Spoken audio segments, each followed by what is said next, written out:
Memo Kwaba do Badwam TV, Badwam Health Tips. So now what you for frodi ye the radio sebe body edro si menum ene edi nkomoi nti eye ne ede ekosi fiada dwada ede kosi fiada si menum bia sabre na je se wo hwe live. Na what ye pese edi nkomo efa chest pain chest pain nkomo ne yedi me dia se dem ma endpoint homeopathic clinic na daroma and I did you medie abroad. Jwada de kosi fiada bia say sponsor. Ti Arabia how drink and in Komoya na what ye dear offer doctor Obejo so 0244867068. Me wa Dr. Dubuate won penny da endpoint homeopathic clinic wa ha. Na what she no and a man ho kwan say ye nita nkomoyi. Do me mo akwaba. Mejo so. E da se no so ye share. Bibia ko ye die. Yeah. Adwuma mboko. Bibia boko pa.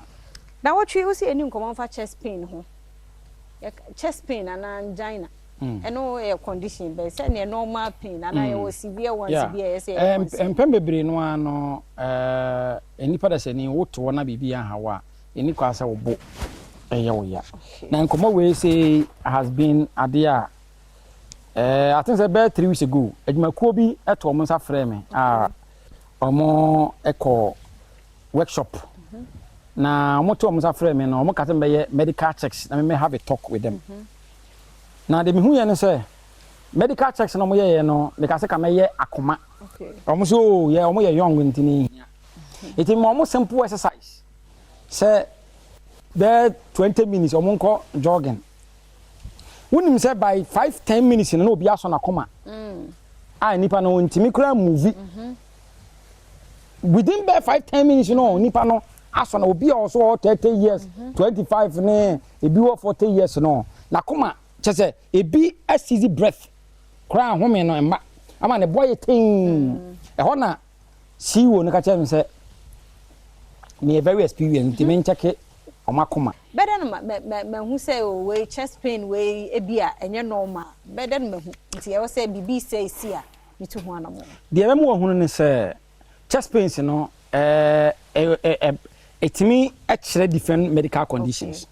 But when your doctor won hunu memma wo a wutie memma wo tips kakra. So won say oboya wo ya. Na wo didi agegina obo. Na obo samfono. Unya nauseated feeling. Na obelche ya. It could be say wo de na free wiyam. Wo chest ye wo ya. Wo didi agegina obo. Obelche. Kesu. What I say? It could be say wo de no and I be call yemi o ya ka ho a wo de na could be say efiri wuyam and de sa de na ba say wo de no chest pains ni bi so no wo de e bi wo ha obetuma chest pains na wo de no e ba ohome ensi so obowa chest pains ni bi wo ha wo de ne e ba no unya shortness of breath obi chest pains ni ba na de no nya chest ni kaka na ne ya wo ohome ensi so na no na me ne bete ofilisa ase o fenti okurade akra no oje mu e de ato chest pains no ne de na eba no obo se what sound e wo ne chest ase wote ne ho a wo hu se ne bo no noise bibi ekoso obu ha bo se na ne de no wonya bibi e ka se wheezing sounds obi chest pains no eba na koma esa boni peri akman escape in beating. Okay. Kum. Hey, sir. Yes. Eti wemono can ebetimi adipeti anase ebetimi akere se ebia efiri akoma no. Anase ebia na respiratory infection bi, ebia asthma.